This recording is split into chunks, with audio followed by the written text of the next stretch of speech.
Hello and welcome back to the No Name Dolphins podcast. I am your host, Tyler DeSena, joined as always by my co-host, Kevin Fielder. Kevin, how are we doing today? I feel like we took multiple month hiatus because man, last year's Dolphins team was not fun to watch, and I think I speak for like everyone here where I was like, hey man, I don't want to talk about this team every week. I already hate watching them, let alone having to talk about them. And man, I'm just glad we don't have to do that anymore because I don't think I could talk myself into another year of that working. That being whatever was on the field last year. Yeah, the fact is, this team needed this change so badly that now the reaction to this change has made people think, oh, well, we should have just kept Mike McDaniel and tried to run it back one more year and tried to be good or whatever. And like you see that sentiment on Twitter, but it's like, do you remember mid-season of this year where we had like 2 wins and we're wondering if we're gonna have the same coaches the following week? Like they lost to the Cleveland Browns, guys. They lost to the Cleveland Browns. And lost is a nice way to put it. That was a drubbing. That was one of the worst football games I've ever seen from the Miami Dolphins. I just think in general, you can't sit here and say you want to bring back a staff that lost to last year's iteration of the Cleveland Browns when they were not starting Pro Bowl quarterback Shedeur Sanders, which again is still the funniest thing ever. Yes, Shedeur Sanders making the Pro Bowl is my favorite thing. And then Jalen Hurts made the Pro Bowl, and the funny thing is people are clowning that one just as much, which just shows where the also they invited Justin Fields, and I think my collective reaction to that was like, okay, did every other quarterback say no? Yeah, Quinn Ewers, according to my sources, has declined going to the Pro Bowl. What I really want to know is where was Quinn Ewers on that list? Because Justin Fields said no. Joe Flacco said yes. Joe Flacco is a Pro Bowler this year, and that's just kind of been swept under the rug from all of this. Shedeur Sanders is, of course, a Pro Bowler. Obviously, C.J. Stroud said no. Drake May's in the Super Bowl. Josh Allen's never going to do it. Patrick Mahomes is injured. At what point do we get like down the list? It's like, man, I feel like we got to call Quinn Ewers. I feel like we just got to call him. We have to figure out if he is before or after Tua on the list. That's honestly the most important point, is because I feel like Tua would be first. But this is not the point. The point is to talk about what could lead to the next iteration of good Dolphins football. And we saw some pretty good football over the last, week and a half or so. With the 2 All-Star games, I was down in Mobile at the Senior Bowl with you, and you were also at the Shrine Bowl. That I was. So I figure we might as well give you the floor a little bit here on some of the Shrine guys, if you have any standouts. And then after that, we can kind of kick it over to Senior Bowl guys and kind of kick it in gear with what the Dolphins might need, who performed well, what kind of draft stock do these players have, and is there a fit for some of these guys? So with that, I'm going to start with you. Do you have a couple guys that you saw down in I do. At the Star there for the Shrine Bowl? Yes, I do. We'll start it off at quarterback because it's just going to have to be mentioned. No. Just no. None of those quarterbacks were good. The only one who looked like decent is Mark Gronowski, the Iowa quarterback. And man, he's like 26 years old. I think he's like 25. I'm talking about an Iowa quarterback. Yeah, we were talking about an Iowa quarterback as the bar of like good quarterback play in Shrine Bowl because Haynes King looked awful. Miller Moss didn't look good. The quarterbacks on the other team, like Kyron Jones and Jalen Daniels, missed some really bad throws throughout practice. And so I just like don't think any of them are draftable guys. If John Eric Sullivan's going to continue with that, we're going to draft a quarterback every year, every other year. If we're looking at the Shrine Bowl roster, I'm not sure if there's one I would draft. That does not mean there weren't standouts, though. Let's just be clear. I want to start at tight end. Seydou Traore, the Mississippi State tight end, is another like kind of Jonnu Smith, big slot kind of guy. He can't really block yet. A lot of that's because he didn't start playing football until he got to high school. He was a soccer player throughout most of his childhood.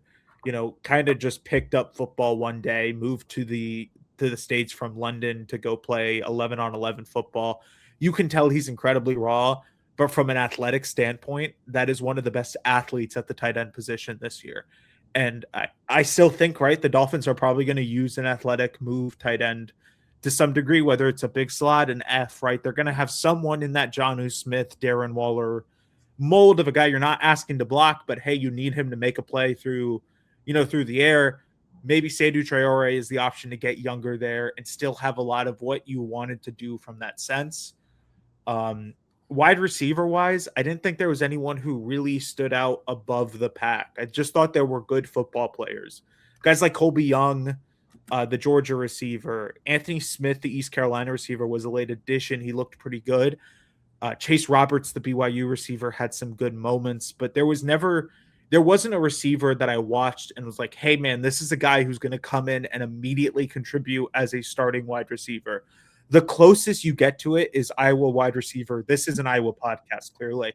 Yes. Iowa wide receiver Caden Wetjen, the punt returner, who's more known for like having some of the craziest punt returns last year in college football, played a little bit of slot receiver and looked pretty good. He kind of reminds me of Efton Chisholm, who was last year's kind of standout slot receiver who plays who returns kicks, who returns punts. He went over to New England. He's like a playable player there. He's likely going to be active in the Super Bowl. He's going to have a special teams role. He might get in on offense. Caden Wetjen is probably like a more souped up version of that. And the Dolphins probably just don't need a slot rusher or a slot receiver. So I just don't see the fit there. Offensive line, this is where I get excited. This is where I was like, hey, man, there are some guys who kind of actually looked like playable football players out there, which, hey, man, I'll take a couple. I'll take a couple if they look like playable football players. Exactly. You sent me a mock draft where we drafted just like 7 linemen. And edge rushers. We'll get to them later. Yeah. The first one was Garrett DiGiorgio, the UCLA offensive tackle. And UCLA was bad last year. You don't expect a UCLA guy to come in there and look like one of the best players on the team. But he looked really good at guard. He looked really good at tackle. He kind of looked like a versatile kind of swing guard tackle player. I don't know if he'll ever be a starter. I need to go back and actually watch the film and sit down and see what he did last season in real kind of football action. But he looked really good in one-on-ones. He looked really good in team drills. Hardly ever put the wrong foot forward. And so I think there is some encouraging signs there for a guy like him. Micah Pettis, the Florida State offensive lineman, is huge. He's like 350 pounds. Massive human being. The film was not very good from last year's Florida State team. I'm willing to chalk that up to Florida State was just a really bad football team. But he looked really good at Shrine Bowl. Just to kind of rapid fire some names, so we're not here for 10 minutes talking about these guys. Kentucky offensive lineman Jagger Burton is going to be a center / guard at the next level. He looked good. Again, I just don't know if the Dolphins are going to be in a position where they take a center or a guy who is likely a center at the next level. We'll get to, I think we'll probably end up getting to another one with the Senior Bowl discussion in Kansas State offensive lineman Sam Hecht, who's just another version of that. Defensively, Mason Reiger is a really old prospect who looked really good throughout practice and was the defensive MVP of the game itself. Solid pass rusher, solid player, solid athlete, just old. And so I think he's a day 3 pick who, if for a team like the Dolphins who need probably 3 or 4 pass rushers, like we were talking about before this episode started, I'm a little bit intrigued about taking a couple older guys who can come in there, be day 1 contributors, even if it is on first and second down. On the other side of things, defensive lineman Caleb Proctor, really good, a little undersized, had a really good game against LSU for Southeast Louisiana this year. If the Dolphins want to take another 3-tech, I would question why you want to take another 3-tech. This team is just filled with 3-techs. But if you want to take another one, I think Caleb Proctor is probably your best bet at taking one. Keyshawn James Newby, the New Mexico edge rusher, another older one. I think he was like a 7-year senior. Looked really good in pass rush drills. Looked really good in, one-on-ones. I was thoroughly impressed by what he put out there on the field.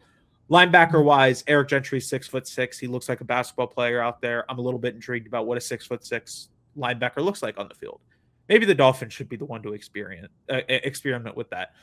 On the other side of things, the often debated Harold Perkins looked pretty good in practice. That's all I'll say. I'll let the fans and the viewers decide if I think he's a good football player or not. Looked pretty good in practice. That's all I can really say about this. Corner-wise, Avery Smith, the Toledo corner, really good throughout practice. Devin Marshall was probably the standout at that position. he's going to be a guy who gets drafted day 2. The truth is, if the Dolphins want to take a corner, he may be your best bet on day 2. Again, he's a little undersized at 5'10". I'm beginning to lean a little bit further away from we need 6'2" corners or we won't win football games. Go draft the best cornerbacks and we'll go figure it out, because unless we're playing DK Metcalf every week, just generally not too concerned about it. Yeah, no, that makes sense. Safety-wise, just real quick, Robert Spears-Jennings I thought was good. He's again another kind of special teamer guy who can do a lot of different things. Miles Rouser had some good plays, and then Cole Wisniewski is really good. Cole Wisniewski is really good. He was probably my favorite defensive back from that group. That's going to be a guy I would bang the table for if I was in the Dolphins draft room, because I think he can do a lot of some of the versatile stuff that they need from a safety. Yeah, I mean, we kind of had guys like every position. Obviously, I think Shrine Bowl, a lot more of the guys are, late picks, day 3 kind of guys. But now with that, we can kind of jump forward into the Senior Bowl roster. I figure you have some needs listed out, and I know that the first one we're going to start off with is the quarterback position. So let's break down some of these guys for Mobile. The thing I will preface this with is that in Mobile at the Senior Bowl, so much of it is just about, can you get anything going at the quarterback spot? Because there have been guys who've been taken in the first rounds in the last couple of years, like Jackson Dart and Bo Nix, who are at the Senior Bowl, and I have to say did not look good there. Like, it isn't exactly like you go to the Senior Bowl anymore and you just show out. You're going to hear on TV which guys teams were impressed by, and that's probably more so meeting rooms and interviews than anything else. On the field, it does not matter nearly as much as it did, and it is very hard to come by somebody who had 3 consistent days of practice. With that being said, I do think of the group, the most consistent of the group was Luke Altmaier. Yeah. I think that he was probably the one who he had some of the most consistent practice tape I've seen of a quarterback at the Senior Bowl, and I've been going for the last 4 years. So I will say that I did think that he was consistent. Do I think that that's some sort of high ceiling player? Not at all. No. But I do think that if you're going to take a swing, I'd probably go more in the high ceiling direction. But I think Altmaier looked decently solid. I think Nussmeier was also okay at times. I think Garrett Nussmeier has maybe magnets in his pads or something, because I've never seen somebody get more banged up at Senior Bowl practices than he did. He was getting hit on like every play. I'm like, hey man, this is 7-on-7. You're not supposed to be getting hit. I didn't even understand how it was happening. There'd be nobody rushing him and he'd fall over. But it was every single play. I felt like Garrett Nussmeier was getting beaten to a pulp. I thought that he actually looked solid. Again, a player where it doesn't look like the upside is super high, and that's the thing. The guys who performed well are kind of your higher floor day 3 guys, which is like, at that point, you wonder why you're taking a quarterback. You kind of did that last year with Quinn Ewers, where you don't really know how high the ceiling is, but at least he can throw an accurate ball every once in a while. Guys who, I think a lot of people are going to look directly in the direction of Taylon Green, because he's like 6'6", has a cannon for an arm. He had maybe the worst week of the Senior Bowl quarterbacks, which was it was really rough. His release was awful. I think we talked about it a few times. It looked like it was like his shoulder was hurt. I mentioned it all 3 days of practice. His throwing motion is not something that I desire in a quarterback, but he did make the best throw of the Senior Bowl week on a little deep post to a receiver we will be talking about later. But that's really it. I think the 2 guys that kind of stand out are Nussmeier and Altmaier. I don't know if you have any different opinions, but without that, we could probably move on. Yeah, the biggest difference this year was that it was like really windy. It was really cold. I think it was just harder to throw the ball regardless. And that doesn't make it easier to evaluate the quarterbacks. I'm a little bit intrigued by Garrett Nussmeier. I think maybe with the right system in place, he's a starting quarterback, but this feels like a lot of ifs. This feels like a lot of ifs for a guy who, played 4 years, 3 years at LSU, never really took that next step. Are we sure he takes that next step in the NFL? The only other guy I could think of is like, maybe we take a chance on him because he's younger. He has not played a lot, is Cole Payton, the North Dakota State quarterback. He's a 1-year starter. He's a 1-year starter from this past season. Sat behind Dolphins legend Cam Miller, who is currently on the roster, in case you did not realize that. I think in general, though, right, like this is a quarterback room where it's like I look at it, and we talked about this a little bit in Mobile. I'm not sure there's a guy I want. I'm not sure there's a guy I want who I'm like, this guy is super intriguing to me on day 3. This is who I'm going to develop, unless it's Taylon Green and we think we can fix that throwing motion. But again, that's a really big ask for any quarterback, especially one who spent 3 years, 4 years at an SEC program, or 2 years, I think, in the case of Taylon Green. We're asking him to basically rebuild everything about the way that he plays football. It's no different than like drafting a guy in the first round of the NBA draft and going, well, he's good if we can fix his jump shot. You're going to put him in a lab for 2 years, teaching him how to shoot the basketball again, right? Like, are we going to put Taylon Green on ice for 2 years and ask him to throw a football again? I'm just kind of generally out on this year's quarterback class. I think they may take one late, like a Cade Klubnik or someone, just to have in the room as another body, as another competition piece. But I think if you're expecting a starter here, you better be able to trade up to the number 1 overall pick and get Fernando Mendoza, because that's the only starter I see on day 1 in this year's class. Yeah, I mean, that's the thing with this class is like, even some of the guys that people that like have cult followings, like a Trinidad Chambliss or Ty Simpson, these guys are day 2 prospects. And day 2 prospects at the quarterback position are an interesting bet because they normally do not pan out. And also, they are more miss than hit. If you were a quarterback, if you were a quarterback who could play football at an extremely high level and teams thought you could be a realistic starter as a quarterback, you'd be going in round 1. So it's like, there's a reason why these guys are going to be on the board in round 2, round 3, if they are. And there's a reason that in the last few years, the only quarterback we've seen go off the board in round 2 is somebody who was kind of a special case in Tyler Shuck, because the film wasn't terrible. He had prototypical size, but he was also like 26 years old and had an extensive injury history. Like, he was a round 1 quarterback, but with all of the flaws of a day 3 quarterback. So it was like, that's the only real case. And this year, almost all of the guys are like day 2 guys outside of Fernando Mendoza. So for the day 3 guys that were at the Senior Bowl, yeah, I mean, you can count me in on taking a shot on somebody, maybe a Taylon Green, and saying, hey, yeah, we're going to try to rebuild this from the ground up, at least get a toolsy guy in the building.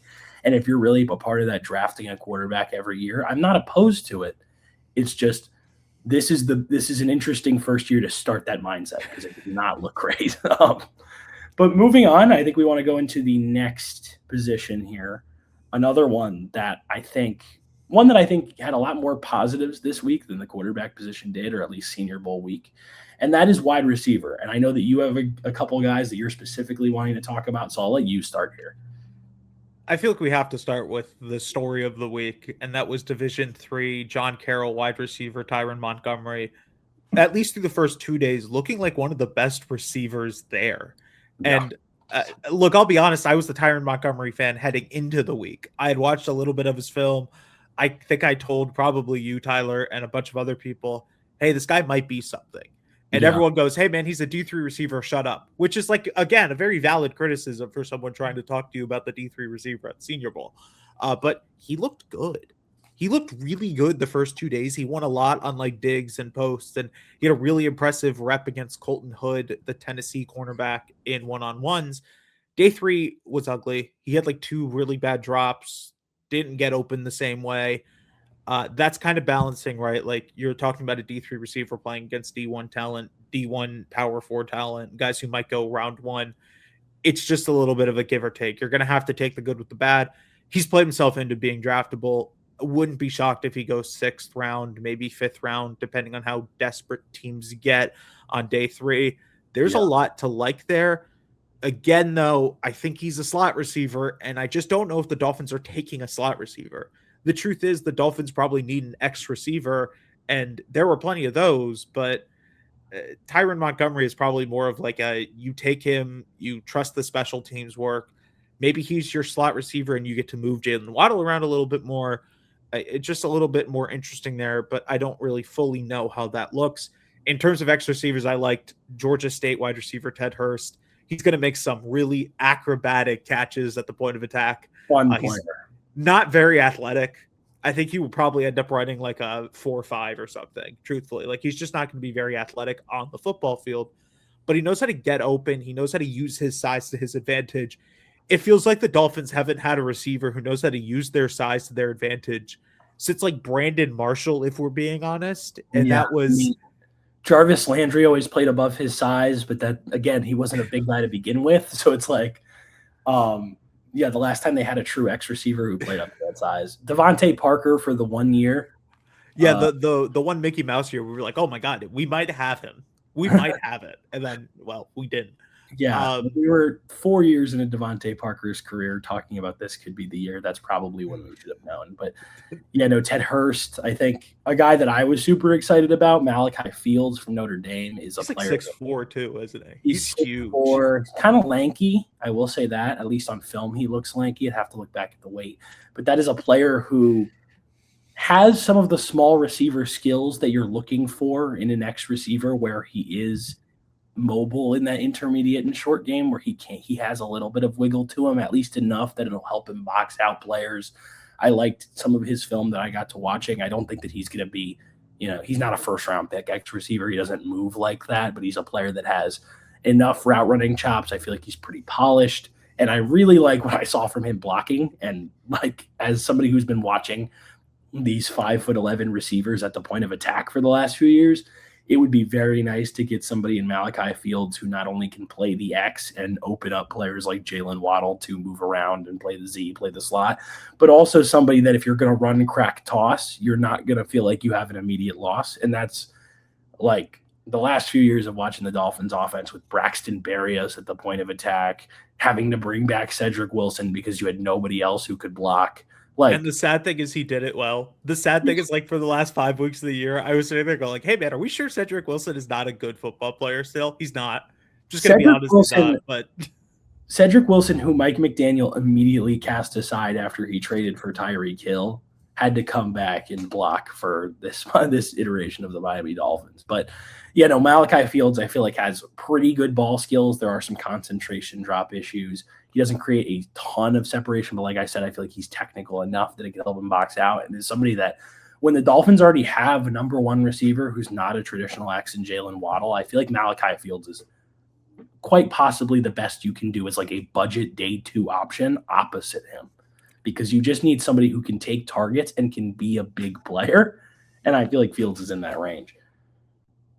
The biggest thing for me, right, is like, this is why we need to get into the point of like, this is where we need to evaluate what the Dolphins are looking for at wide receiver, because there's going to be a lot of names that get thrown out there throughout the draft process. There were a lot of guys at Senior Bowl who played a very specific way. I think of guys like Kevin Coleman, Devin Voisin, the South Alabama receiver. They had good reps, but they're 5'10", they're 5'9". We'll talk about this later. You'll hear a lot about the Green Bay Packers thresholds now that John Eric Sullivan's in the building. They don't typically draft a lot of smaller receivers. They draft guys who are a little bit taller, more athletic builds. So I don't know if we'll be ever being into the point of like Kevin Coleman's a playable player for this team, but like, there is no point in drafting Kevin Coleman. I think he was really good at Senior Bowl. He is just going to be another redundant piece into a room that has a ton of players just like him. And to some degree, that's what killed Mike McDaniel's tenure. That's what's going to kill Jeff Hafley's tenure if they continue doing it. It's like, you can't just keep building around the speed and going, I hope eventually we just outrun teams to the point of attack. Because at some point, you need to be able to win deep. You need to be able to win. You need to have a guy who you can just throw the ball up to in one-on-one coverage when he's got a matchup you like. Malachi Fields, I think, is perfect for that. He's a guy who wins one-on-one. He's a guy who knows how to use that size and speed combination to his advantage. He's got the length to do it. He may only ever be a 600-yard guy, a 500-yard guy, but the Dolphins need a guy who teams are actually going to focus on at that part. If Jalen Waddle is going to be the 1,200-yard receiver you think he can be, which you're betting on for the foreseeable future of the Dolphins, and I, for one, do think that Jalen Waddle can continue to be a number one receiver in the NFL because he's shown it time and time again, even with subpar quarterback play and honestly subpar drop back passing game. All you need is a 600-yard receiver who can go play opposite him. You don't need a lot. Truthfully, you don't need a lot. And so all those names you mentioned, I think are perfect for what the Dolphins need. And that's why like I've seen people go like, well, why not Kevin Coleman? Because what is Kevin Coleman doing here that Malik Washington, Jalen Waddle, and other players on the roster don't already do? To some degree, it's like you just can't keep getting redundant at the position. I'm not going to go draft another third down running back who's 5'8". I've got Devon Achane to do that. I don't need 3 Devon Achanes. I need someone who can play a different way, who can be a little bit more of a bruiser back. That's why they picked Ollie Gordon, who, whatever, we can talk about that on a later episode because I think we'll be here for an hour trying to talk about that. One other name that I thought was kind of interesting was Caleb Douglas, 6'3", 198 pounds, looked really good at point of attack. He was athletic. Again, he's a guy who's only going to really get open, I think, on very specific routes, but I think you can build an offense around guys like that. And I think you can build an offense where you have like Jalen Waddle, Malik Washington as your athletic, short area, mid-area guys, and then you have Caleb Douglas effectively running goes and posts the entire game, and you're like, hey, man, stop it. If we have to make you keep a safety deep to stop it, or you have to go too high to stop it, congratulations, you open up what we really want to do, which is run the damn ball. And I think that's where a guy like Caleb Douglas comes into play. It's like if he can win deep on post and goes, it opens up so much more for the offense. Yeah, and the one thing I will say is that for this Dolphins team, the guys you can guarantee will be on the roster next year at wide receiver, there are 2 of them. Like you keep saying Jalen Waddle and Malik Washington and the other guys. And the reason that you keep saying and the other guys is because the other guys are just like, if you look at the depth chart, Theo Weiss, Taj Washington, Nick Westbrook-Akine, Cedric Wilson. I think it's more likely than not that none of those guys is on the team next year. I could see Cedric Wilson coming back as wide receiver 5. That's about it there, though. That's it. Or maybe Nick Westbrook-Akine as wide receiver 5 just because you have the money. But like you don't want any of these guys to have to play a significant role for you. And the 2 guys that you have that you're guaranteed to have going into next season are undersized. With that, I think we should probably move on to the next position. What do you have next? Is it offensive line? Yeah, I've got offensive line next. I figure we can just group them together because truthfully, I don't know if the Dolphins are going to do an offensive line next year. And so, yeah, because the Dolphins, in theory, are paying 5 offensive linemen to be on the team next year and start. The problem is 2 of those offensive linemen are James Daniels and Austin Jackson, both of which are injury prone, both of which are looking for long-term replacements for. James Daniels, I probably would, if I had to venture to guess, won't be on the roster. So he might be on the roster because you can't cut him without like losing cap space, but that's fair. I guess if you could find a way to get him off the roster, I don't know if a post June 1st helps you at all, but yeah. Oh, you could cut him and make $2 million post June 1st, maybe. Yeah, and I mean that might help you with rookie signings or just operating cap within the season. But at the same time, I mean, I guess the upside of James Daniels isn't terrible. But whatever, we can move on because we don't really know what the Dolphins are looking for. We know what they're not looking for, and that is a left tackle, a center, and one of their guard spots. Who knows where Jonas Vainai is playing? I mean, he's played left guard last season the entire time, but you don't know if you're going to be looking for competition for him. Potentially, the way that Bobby Slowick sees him is not the same way Mike McDaniel saw him. Maybe he sees him as a right guard. Who knows? But you're in luck if you're looking for a guard and a tackle, because I feel like 2 of the best linemen there were a guard and a tackle. Jalen Farmer at guard from Kentucky. You're going to hear a lot about him. That is a player with a nastiness and a. That's your guy. That's your guy. We could just say it as it is. It is my guy. He is my guy because it is also everything that the Dolphins have not had at the guard position since, I would say, Robert Hunt probably, which I think a lot of people look at Robert Hunt and don't give him the respect that I feel like he deserves just because he did not stay healthy that final season and then he leaves. But yeah, I mean, that's a Pro Bowl caliber guard. I know Shadur Sanders is a Pro Bowl quarterback. This is not the point. Jalen Farmer has a nastiness, a physicality, is a large human being, and is somebody who is consistently finishing reps, whether he is winning or losing. I saw him multiple times have really nice recoveries back into reps at the Senior Bowl. He's driving guys off the ball, and even when the run isn't going his way, he's not giving up on plays. It's on his film, him just like pancaking guys to finish blocks, kind of showcasing that physicality in the run game.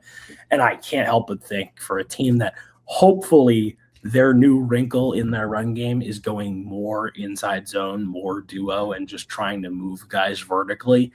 that just has to be a player that you go after. I just think that that's or at least that caliber of player where you go after getting a big guard, especially without the burden of Tua, where you feel like you might have to go after undersized offensive linemen. So also you can like create passing lanes for your quarterback. Yeah, I kind of like the idea of Farmer. I went back and I watched a little bit of his film. That's a guy who really does fit what maybe the Dolphins need to do next year, which is maybe not what they wanted to do for 4 years. But I think that, like, in general, again, this was a really weird Senior Bowl class for offensive linemen. Jennings Dunker is going to be the popular name, but he's a tackle who can really only play guard. And in general, I think there are guards I like more. There are just true guards I like more, like Farmer. Also, the thing with Dunker is he is an extremely stiff player. Yeah, he's extremely stiff, and so he can never play tackle. It's like they lined him up at tackle like 3 times, and he got killed every time. And it's like, all right, man. All right. That's the thing. You're going to see a name like trying to sound this out phonetically, Max Iheanacho, I believe might be correct. Iheanacho, probably. I don't know. I tried to go phonetic there, but at the same time, I think that's the only player that I genuinely think was at the Senior Bowl who was a tackle. No, because I think Boston College offensive tackle Jude Bowery was good. Bowery was good too, but like it's those two and maybe nobody else that was a real tackle. Cage Casey might have to be a tackle at the next level because he's 6'5", but he didn't look very good at tackle during Senior Bowl. And so, like, I think really, like you said, there are probably 2 guys who I looked at and went, these are bona fide tackles.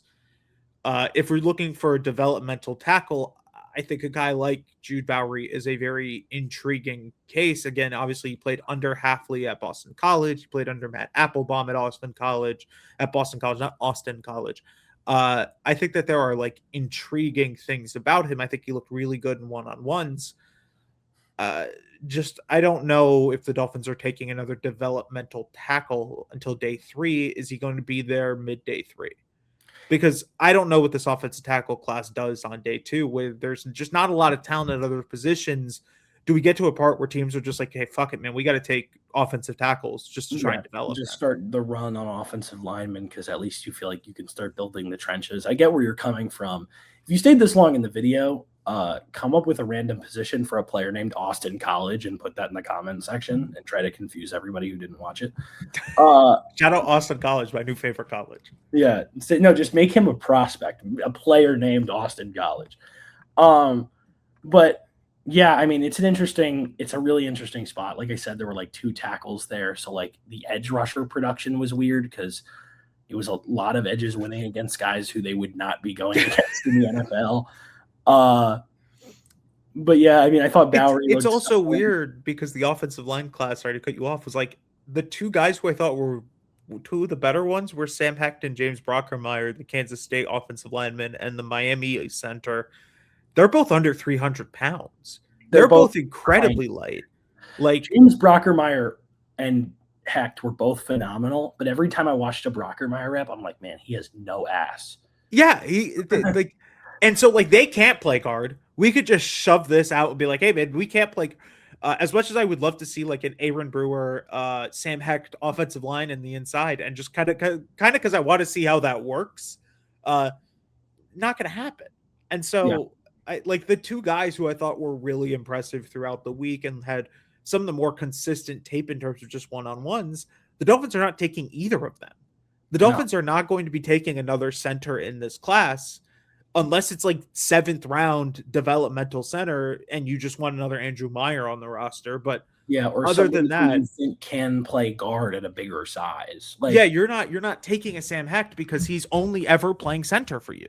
And if he's only ever playing center for you, what does that mean for your best player, arguably on the roster, in Aaron Brewer, who's not 35 years old yet? So there's no point in, throwing him out and being like, well, we got to get younger. He's like 29, 30. Hey, man, I'm fine with a 30-year-old center. He'll be turning 29 in season. I'm fine with a 29-year-old center. I think I'm okay with that. I think we can figure that one out a little bit. And so, I mean, as far as standouts for Miami is concerned, it was probably the big 3 of Farmer, who is definitely a guard, Jalen Farmer of Kentucky, Max Yeah, not sure, probably. Who is a tackle, but again, like a player who played really well days 2 and 3 in the game, but didn't have a good day 1. And then a player like Jude Bowery from Boston College, also a tackle, who had a good day 1 and day 2, didn't have a good day 3. So it's like the consistency at the position was not there. There were only 2 real tackles there, and the guard is probably the best prospect of the bunch. We can move on now, though, to, I believe, the defensive side of the ball here. I've got edge rusher. Yeah. We'll just say this. They need a nose tackle. There wasn't really a nose tackle there. So I don't really know if there's like even a point in talking about the true 3 techs, because I mean, I think if I'm looking at Miami, maybe this is where we differ, but if I'm looking at Miami from a perspective of what defensive linemen they need, I would rather get a pass rushing undersized 3 tech than a nose tackle. Just because okay. Jordan Phillips is a player that I feel like can plug in at nose. And I also don't think, I'm not sure with like the amount of 4 down that I think Halfley might do, I'm not sure that you're going to be okay. So then nose. So then let me, this is great podcasting, by the way, because I am actively Googling Green Bay Packers depth chart from last season. Again, great podcasting, always a good visual medium. I just like, I look at it, last year they had Devontae Wyatt, Carl Brooks, who's that athletic pass rusher, Colby Wooden, Warren Brinson, who is just not a real person. Nasir Stackhouse, they didn't have a lot of actual size. Devontae Wyatt is 6'2", 304. So maybe we do need to pivot. And do you want to talk about some of the defensive linemen? Because I think there were some who I liked, but I'll give like 2 shout outs here. I think that Grayson Halton from Oklahoma is a player I really like, and I think really does fit the archetype of what I think the Dolphins need.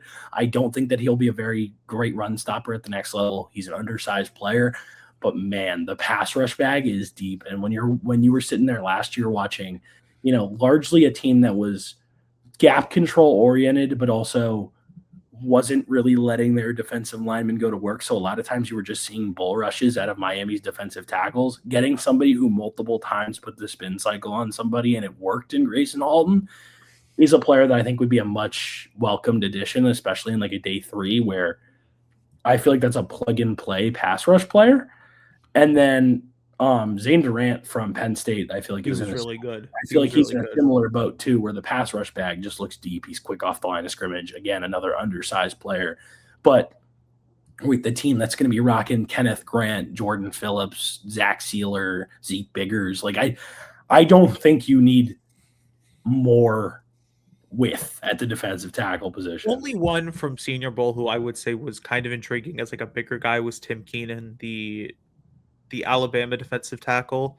Because I like Lee Hunter too, but I don't think that he's a Dolphin at all. I don't think. No. Also, I think he's going to go too early for the Dolphins. I think that once the Dolphins start talking about defensive tackle in reinforcements, that's on day 3. We're not taking if Lee Hunter falls on day 3, we had another Laramie Tunsil gas mask situation on board. It would be much worse than that. Like he might sneak into the back end of the first round. He might be a first round pick because some team at the end, Detroit Lions, get really desperate and just want more defensive line help. I thought Bryson Eason was good. The Tennessee defensive tackle. He had a really good day 1. He was really impressive athletically. He's kind of like 315, 320 in that kind of range. And so, again, if we're looking at like smaller guys, LT Overton, maybe? I thought he had like some impressive reps, but he was very boomer bust for me. Yeah, truthfully, there was not a lot of guys. On the outside a bunch, and as an outside player, I don't really love him. But yeah, I mean, that's the basis of it. I think Miami will be looking at some of these undersized guys for day 3. But with that, I think we can move on to edges now, because this was, like I said, probably the most impressive group. There were some dudes. But also the group that was going up against the worst competition, because they did not have any sort of – there wasn't consistent tackle talent. So like half of your reps were coming against somebody who will be playing in a phone booth next season at guard, and they were forced out to play tackle. So you could either get around them or convert speed to power, and it wasn't very difficult. With that, is there somebody you want to start off with? Because obviously there are a couple names here, but I don't know if you have somebody very specific. Because I have kind of the top guys. I feel like I want to start with him because we were talking about before this podcast started when we were just kind of shooting the shit, excuse me. Is that like we feel like they don't really need a true pass rusher. They probably need just guys who can set the edge, defend the run, and then we can get to 3rd and 8, 3rd and 9, and we can get you their blitz packages. Yeah, like a guy who, like you said, is a run stuffer first, but a player that like at least has active enough hands where you feel like they can discard blocks if somebody tries to get out of the pocket, like a contain guy almost. Yeah. Because the fact of the matter is, the Dolphins are not in a position in this draft, and honestly, there just isn't a Myles Garrett in this draft where you're looking to get this like 1A stud pass rusher. Maybe Reuben Bain turns into it. Maybe Keldrick Falk turns into it. Maybe David Bailey turns into it. But like, there is nobody that like right now. There's a reason that nobody is talking about an edge going number 1 in this class. The only like true pass rushers who might go first round is like Akeem Mesidor, and he's 26 years old. Yeah, he's so like super old. But and the thing is, there are DPRs who we can talk about later who are. I actually wanted to start with one because I think he was probably the best edge rusher through and through all week, and that's Western Michigan edge Adame Tucker. I think it's Nadeem. I don't know, but it might be Nadeem. He was really good. He was really good. Again, another player who is, I believe, 25 years old. Yeah, he's again an older guy. His story's a little more interesting. I think he played 4 years or 3 years at Houston. Was always just rotational. Fun fact, he didn't have a sack until this past season. And then he goes out there for Western Michigan, helps them make the conference championship game, has like 13 and a half sacks. Yeah, just like it's like they had him like Han Solo just sitting on ice. It's like, hey man, what if we like use him now? And it's like he's their best player, and he was like one of the best pass rushers in all of college football. And he would be a day 3 pick that, like, if you are going to go designated pass rusher type, I would advise against it if it is your only edge pick. But then again, I don't think Miami is in a position with their edge room, especially considering I think they're going to cut Bradley Chubb, where I don't think they can hold on to. I don't think that they can only take one edge in this draft. It probably has to be 2 or 3, even though you only have 8 picks. So like Nadeem Tucker would totally be somebody I would double back around for. But with that being said, I think the edges who impressed are guys who I think fit that mold of active hands, players. You feel comfortable with them stopping the run. Like, my favorite guy that I watched all week was Derek Moore from Michigan. He was really good. And that is a player that I think fits the Miami Dolphins mold so perfectly because he had reps against the run where he looked really stout, driving tight ends off the ball. He had one where he flattened a tight end into the running back and then helped make the tackle. And I was like, he looks like Michael Williams from last year, like on that rep. He doesn't have the length that Williams does, but just feet were driving guys into the ground, really heavy hands as like just somebody who was getting really nice initial punch and has that power where I feel like they can be a 3-down player at the best, but at the worst is somebody that I feel like can set the edge for you. And that's what Miami has been so bad at, where last year Anthony Weaver's coming out in press conferences and being like, at some point we have to set the edge. It's like, like, hey man, yeah, probably feels like a good idea. When your best edge is Chop Robinson, who not only had a disappointing season, but is also not an edge setter. The weight of a paperclip, you need to get some guys who are heavy on the edge. And I think that Derek Moore from Michigan is obviously one of them. Zion Young was another player that I was impressed with. I think that he had a really solid thing. I think Zion Young might have played himself in the first round. I think he might be a first round pick. I will say, watching some of his film, I think there are times where he plays a little light in the run game for his size and gets driven off the ball. But he is also somebody, and I think a lot of that has to do with pad level and can be taught out of him. I think that because we were talking at the Senior Bowl, and I got clowned for this a little bit for asking if Zion Young was light. And I looked back and rewatched the film that night, and I was like, okay, it's not that he's light. It's that he's so high with his pads. And that's why he just plays a little higher. In general, I will say if I'm looking at a football player, an edge rusher who I don't need to be ready year one. The truth is the Dolphins don't need an edge rusher to be ready to help you win a lot of games year one. You're willing to sort of take the lumps with it. If his biggest issue is pad level, that sometimes gets fixed in a training camp. not Yeah. even a season. Like we've seen guys who like I've seen guys who I watch pre-draft and go, yeah, he's got really bad pad level. I'm a little concerned. And then like preseason week 1, he's doing everything you want him to do in terms of pad level. And you're like, okay, so this was never an issue. This Yeah. is something I just kind of made up to like pretend like he was not good. Yes. And that is exactly where I feel like I'm at with Zion Young, where I think he's probably a back end of the first round type of player, just because I think the ceiling is really high with him, because he is like a quick player and somebody who I will say if he's there power. at pick 43 or whatever the Dolphins pick is, I would run it up. Honestly, like, I'd run the pickup to the card for either of these edges that we just talked about in Moore or Zion Young, yeah. Moore or Young, I think would be just such a perfect fit, because I think they are similar players. I think Zion Young has more pass rush potential because I think he's a quicker off the line player, while Derek Moore is kind of a slow first step kind of guy, and it's somebody who doesn't necessarily have the biggest bag of pass rush moves. But either way, both of those players would immediately help your run defense and are guys that I would 100% be taking. I think the last guy that we should definitely address is TJ Parker, another player that I think falls into a range where Miami probably won't take him, because those first 2 days at least were first round caliber. He's again another interesting player because he comes from that Clemson defense where everyone played terrible last year. And it's like, and you could have honestly, Tyler, you could have just said he comes from Clemson where everyone played terrible last year, because there was not a player on offense who played well either. Let's just be clear.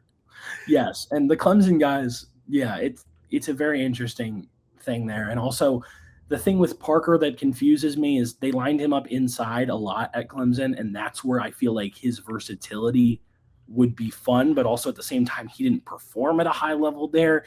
And he's got really long arms, but I wonder if he's heavy enough to be a consistent guy who you can bounce around. I think either way, another player where I would be very interested in him as a Dolphin, but I'm also not sure that he will be there, because I think the physical tools are too great that I think somebody's going to, especially in this draft, I think there will be a run on edges at the end of round 1 where you just feel like maybe one of these guys can be really good.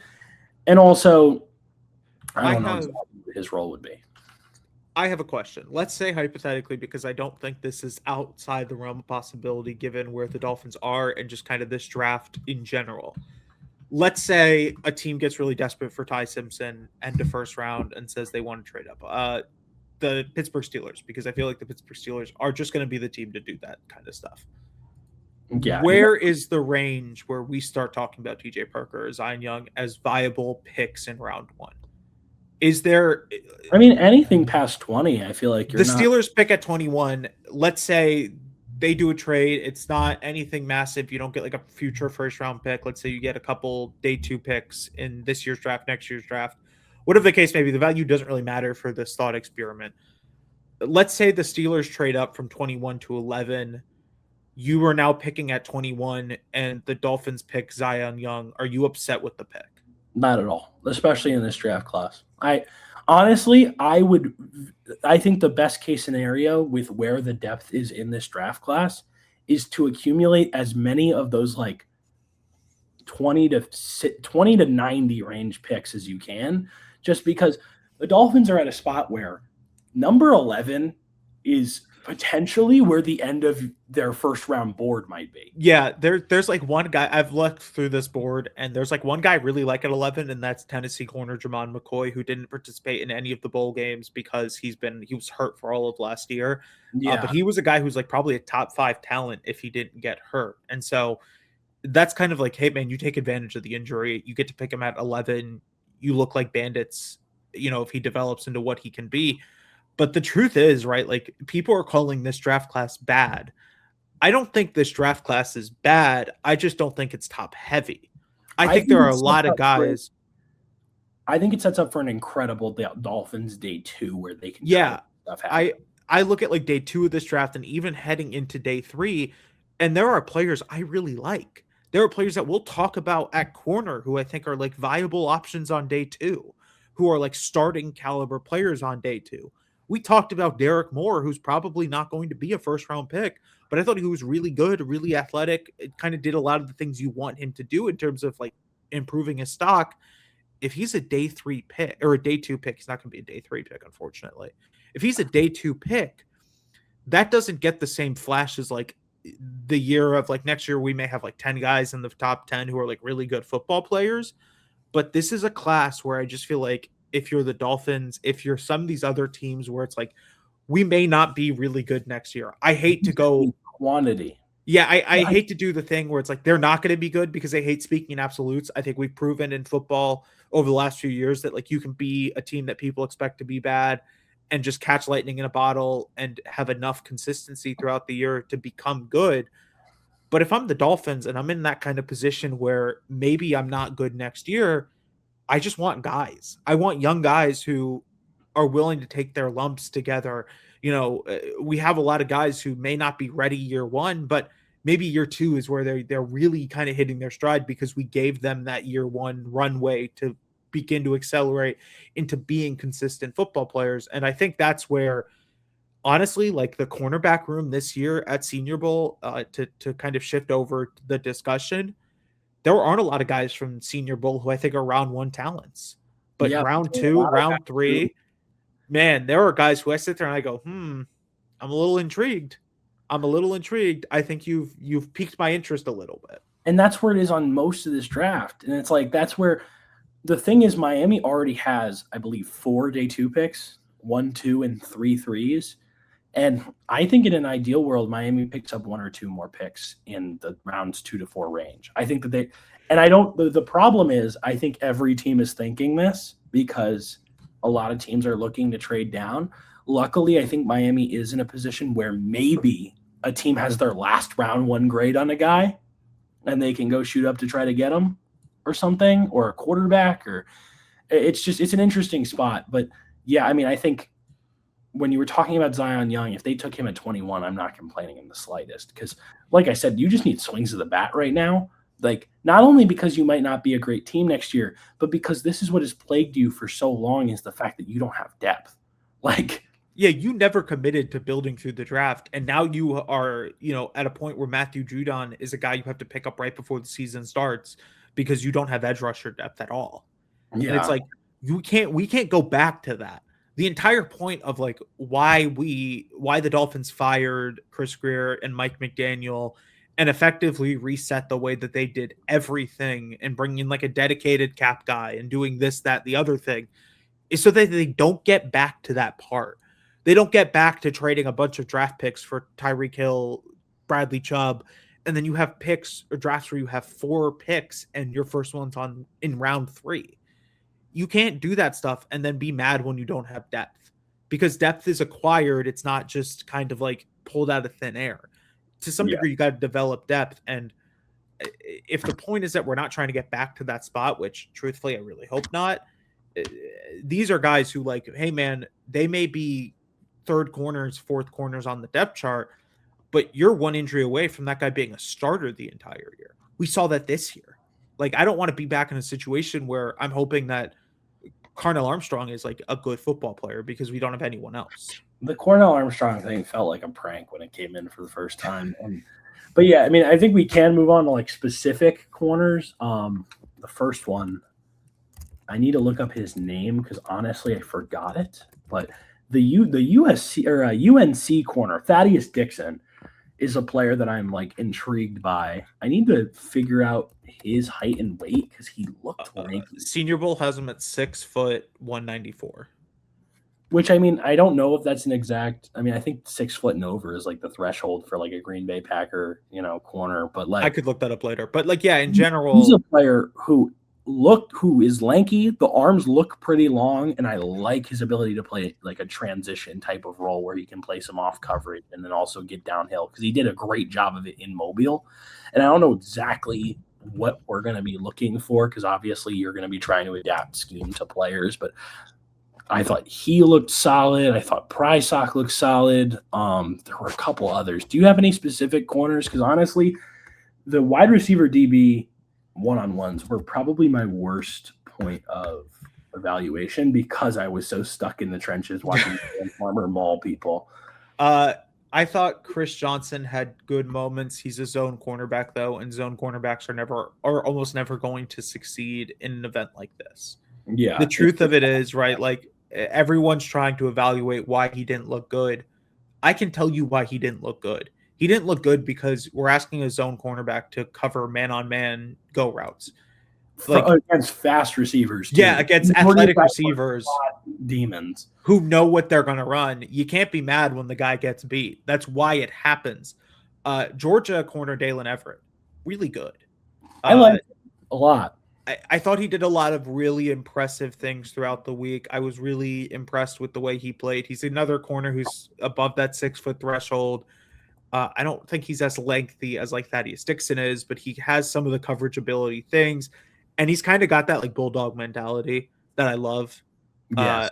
In terms of like, not that one. For anyone who's listening and going, oh, you mean that one? No, I don't mean that one. And we're not going to talk anymore about that. Jalen Carter. But it's like, he has that mentality of being able to like get in the line of scrimmage and like make a play. And I love that from my corners. I want corners who can tackle. I want a bunch of Devon Witherspoons on my football team because Devon Witherspoon is not afraid to tackle. Devon Witherspoon is not afraid to get dirty in the run game and go make a play to help his team win.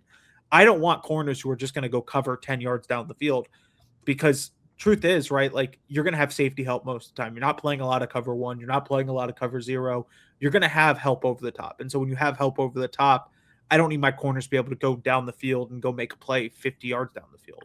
I need them to go be able to, drop their hips and make a play in the run game. One other guy who I don't think was really good throughout the week, but is really intriguing to me because he told a media member during one of the scrums after practice that he thinks he might be able to run a 4.2 at the combine, which like, hey man, shoot your shot. Don't think it's probably happening. Is Stephen F. Austin corner Charles Demings? His film is really good. He's probably going to end up running a 4.3, which I can't believe I'm saying only a 4.3, right? Like he's not going to be the fastest player of all time, but he might be one of the fastest corners in the class. He's kind of like, hey man, if we just want to get really athletic at the position and figure it out, he's kind of that really athletic, we figure it out later kind of player. But I think he's ready to play a little bit on day one as a boundary corner. I will echo you on Ephesians Prysock. I thought he was really good. Yeah. I thought he was incredibly impressive. He's the one corner in this class or in the senior bull crop who's like 6'2", 6'3", really athletic, lengthy, is not afraid to get aggressive at the point of attack. I love those corners. Anyone who knows me will know, like I talk about those corners all the time. Like, hey man, he's 6'2", I can fix him. It's like, no, I probably can't fix him, but I'm going to try and think I can because there aren't a lot of 6'2" corners. Prysock is probably going to be a day 2 guy or a day 3 guy who I really like. I don't know how that board again shapes out because there are so many corners who may fall just because of the way the draft works this year. But it is going to be a very weird draft as far as ranges, where I feel like we're either going to be going into day 3 and nobody is on the board that's shocking at all because all of the big name players are gone, or teams have such a variety and have so many players in the same bucket where maybe they take a guy that, the average person has a 7th on day 2. Yeah, it wouldn't shock me if there were like guys who like I thought he was a 6th-round pick, get picked like late day 3 or late day 2. And then like guys who I had like a 2nd or 3rd round grade on still on the board when the Dolphins pick on day 3, because it just feels like one of those classes. Too bad Bill Belichick's not here to take some offensive lineman I've never heard of on day 2. It's a shame. Who was the Buccaneers GM who picked Roberto Aguayo on day 2? Because I feel like we need to hire him just real quick so that Jack Stonehouse, the punter from Syracuse, can go day 2, just so we can feel a little bit something before the draft actually gets started. That was the 2016 draft. I actually want to know who their GM was. If it's Jason Licht, I'm going to laugh so hard. I was a little worried earlier that it was going to be Dennis Hickey. It was Jason Light. He survived. Look, man, if you can survive picking Roberto Aguayo at pick 58 or whatever they did, heads up, man. You know what, man? You might have that motion because, hey, man, wow. That has wow. In general, though, I don't think the corners were very good at Senior Bowl.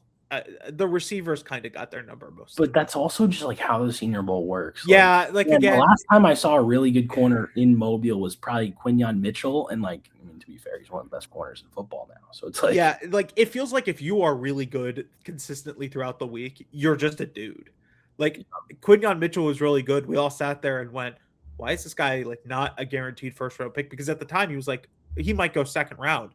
Of course, he got picked in the first round because he was the best player there, arguably.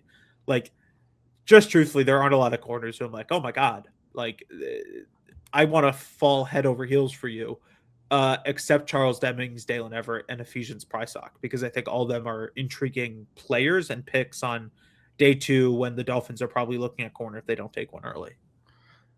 well, yeah, with that, I think we can go to our last position, which is safety, and not talk about the NBA trades that are happening, because as we're recording this, Jaren Jackson just got traded to the Jazz.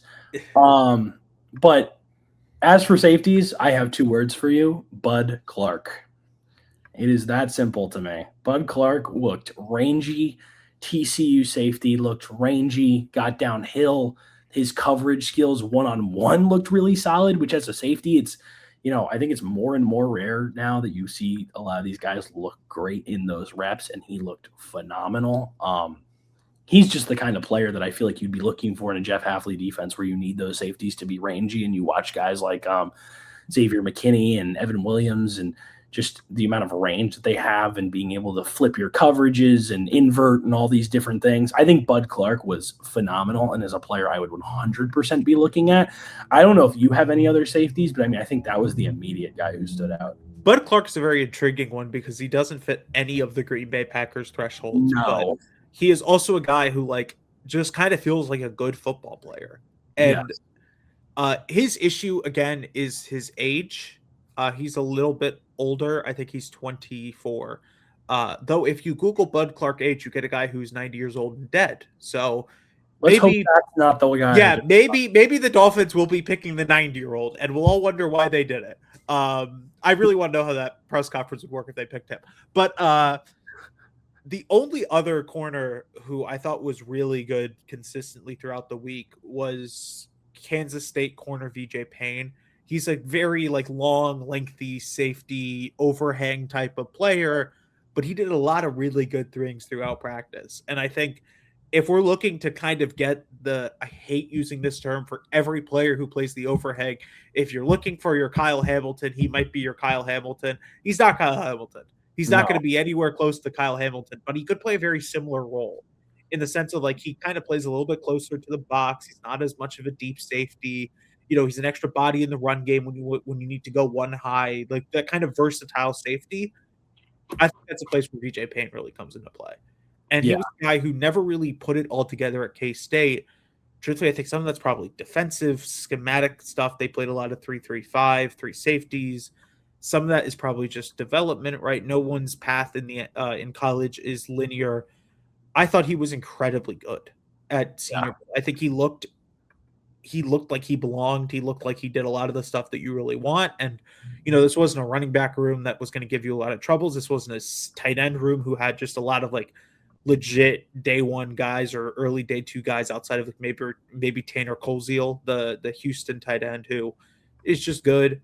We didn't talk about tight ends because I don't truthfully think the Dolphins are drafting a tight end, but I think VJ Payne's a really intriguing piece to the puzzle. He's not a guy who's going to elevate everyone in your defense and make you a top 10 defense next year, but he's a guy who comes in and he's maybe your safety who's, the guy who doesn't get talked about a lot, but plays a very specific role. Mm-hmm. You look at the Seahawks with Nicky Manwari, who was very athletic, probably couldn't tackle much coming into the NFL. He's one of the more important players on a Super Bowl contending, potential Super Bowl winning team. I think that's probably where VJ Payne is, right? He's the athletic move safety who is never going to steal the show, but he's always going to be a consistent player for a team that probably needs a couple guys who are going to be consistent players. Yeah, I mean, the bottom line is the Dolphins have we didn't discuss a number of positions here. I mean, I think outside of running back, if the Dolphins take a big hitting player at any position, we will be happy. We didn't talk about linebacker. Yeah, just and truthfully guys like because I don't know what they're going to do with Tyrell Dodson and Willie and Gay. Jordan Brooks is a top 5 player. Yeah, Jordan Brooks is a top 5 player. Like, I just think that, like, in general, though, there were still some really intriguing linebackers. Kyle Lewis. God, I wish Kyle Lewis was 6'2". God, I wish if Kyle Lewis was 6'2", I think he'd be a first-round pick. If but Kyle he's Lewis was 6'2", he'd be getting Fred Warner cops, dude. It would be unhealthy. Can you imagine? With that, I think we can wrap it up because we've just reached a little over an hour and my computer's dying, to be real with you guys. But that was our Senior Bowl recap. We'll be back soon to talk a little bit about the Dolphins staff, about some of potential moves we think they could make, the cap situation, free agency. We've got a long offseason ahead of us. It is the first offseason for the Dolphins under head coach Jeff Hafley and GM John Eric Sullivan, and Kevin and I will be here to cover it. Hope you guys have a really good one. I know we sure did. Kevin, any last words from you? Go Dolphins. Go Dolphins.